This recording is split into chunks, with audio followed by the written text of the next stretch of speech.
평창같이 아름다운 동네에서도 펜션 영업이 너무 애롭습니다. 더군다나 동계올림픽 한다고 너무 많이 지어대서 이제는 1세대도 못 버팁니다. 네, 여러분 안녕하세요. 강호발 오랜만에 시원한 강원도에 왔습니다. 여기는 강원도 평창이고요. 국도변을 지나가다가 우연히 발견한 펜션 단지입니다. 저녁에도 한번 지나갔고 그 다음날 오전에도 다시 한번 돌아 나오면서 촬영을 2번 했는데요.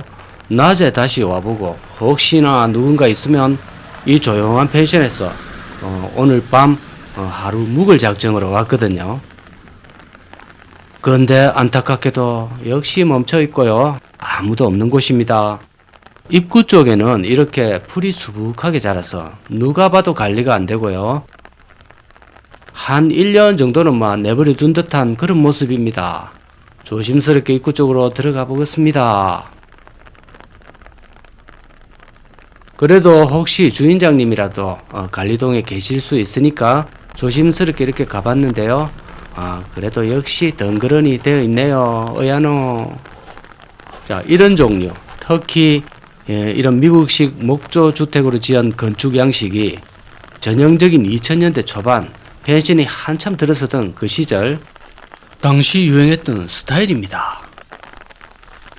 일단 공사 기간이 짧고 건축 비용도 좀 적고 또 외관상 이런 숲속 유럽의 오두막처럼 확실히 모양이 아기자기하고 이쁩니다. 누구라도 휴가철에 아이들을 데리고 와서 가족끼리 와서 묵어가고 싶은 그런 형상입니다. 이 목조주택을 짓는 건축업자들은 이런 양식이 나무가 안 썩는다, 오래 간다, 불에도 또 안 탄다, 이렇게 선전을 요란하게 합니다. 제가 이렇게 전국을 돌아다니면서 이런 양식의 미국식 목조주택들이 폐업한 모습을 참 많이 봐왔는데요. 자, 근데 대부분 한 10년 지나니까 지붕이나 심지어 데크가 썩어서 저 발이 여러 번 빠졌습니다.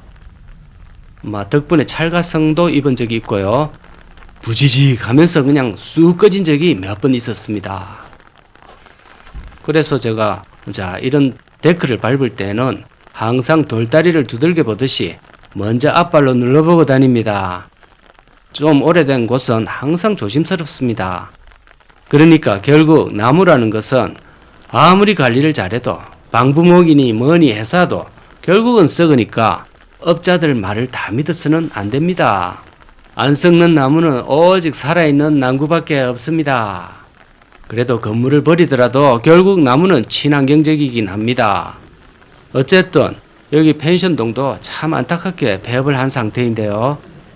이곳은 강원도하고도 그 유명한 평창이 올시다. 경치 하나만큼은 전국 최고고요. 또 올림픽 한다고 지자체에서 정비도 많이 해놓은 관계로 도로변에 가로수 정비도 잘 되어 있고 하천도 깨끗하게 관리가 잘 되어진 상태입니다. 물도 엄청나게 맑습니다. 경남 이쪽보다는 훨씬 공기도 좋고 확실히 경치에서 강원도가 이겼습니다. 제가 깔끔하게 인정합니다. 경남이 졌습니다.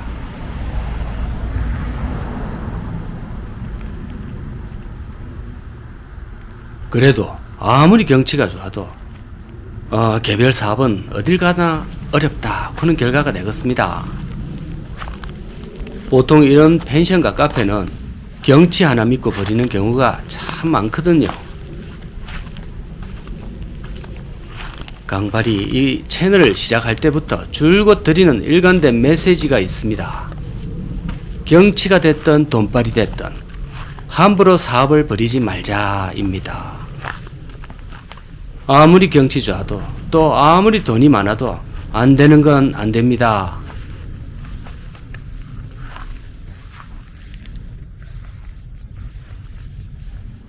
모든 것이 운때가 맞아야 되고 사업이 성공하려면 3대를 내리적선을 해야 되십니다. 그래야 겨우 성공 근처나 가려나 아니면 유지라도 근거히 합니다.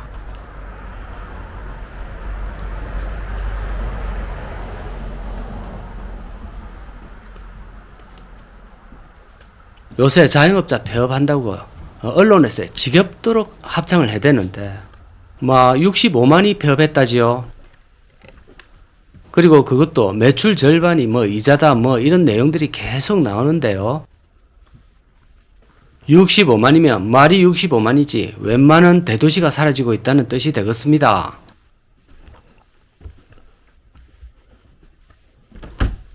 저분들이 경험이 없고 바보라서 저렇게 힘든 상황이 된 건 아니거든요.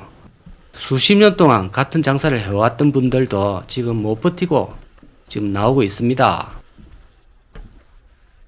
이렇게 경치 좋은 곳에 펜션 사업을 하는 분들은 다들 이렇게 생각을 했을 겁니다. 내가 이렇게 집을 지어놓고 평소에 하고 싶었던 전원생활을 하면서 생활비도 조금씩 마련하고 이자도 갚고 빈방은 하루에 한 개만 채워도 적당히 굴러가면 망하지는 않을 것이다. 그리고 주말이나 휴가철에는 월등히 많이 올 것이고 이렇게 생각을 하셨을 거라고 생각이 됩니다. 또 특히 이런 식으로 길가 국도변에 카페라든가 펜션이 있는 경우는 10중 8구 원래 여기 물려받은 노는 땅이 있었는데 매년 의미 없는 세금만 내다 보니까 수입도 없는 땅에 돈만 나가니까 안타까웠던 거죠. 그런 와중에 같은 동네에 살던 친구 종파리가 학교 다닐 때 나보다 공부도 못한 놈이 어느 날 펜션을 떡하니 차려가지고 차도 바꾸고 호칭도 사장님이 되고 너무 잘 나가니까 또 그렇게 다니는 꼴이 기분이 나빠가지고 에라이 모르겠다. 나도 노는 땅에 펜션을 하나 올려보자. 이래가지고 시작을 했는데 물론 초창기에는 괜찮았을 거라 생각이 됩니다. 근데 처음 시작했던 종파리 저 친구도 이제는 좀 상황이 어렵지 않나 생각이 되는데요. 그래도 뭐든지 이제 어떤 사업이든 첫물에 시작한 사람들은 건축비는 뽑았을 거라 생각이 됩니다. 근데 문제는 조금 늦게 막차를 타신 분들이고요. 평창 여기도 1세대는 좀 괜찮게 영업을 했는데 올림픽 특수 호재에 펜션이 우죽순으로 들어와서 난립을 하니까 이런 초창기 멤버들이 버틸래야 버틸 수가 없었습니다. 아무리 지자체가 제동을 걸어도 상황이 이렇게 됐습니다. 지자체나 정부가 뭔가 허가를 내줄 때는 지금처럼 요건만 맞추면 마구잡이로 내주지 말고 이제부터라도 커트제 같은 걸 도입해가 아니면 난개발 방지를 위한 제도적인 장치를 마련해서 하던 사람이라도 좀 먹고 살 수 있게끔 해주면 참 좋겠습니다.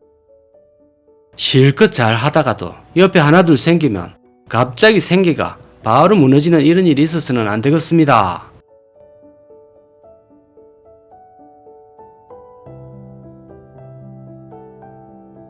나라님들 좀 어야둔둥 부탁하겠습니다. 네, 오늘도 감사드립니다.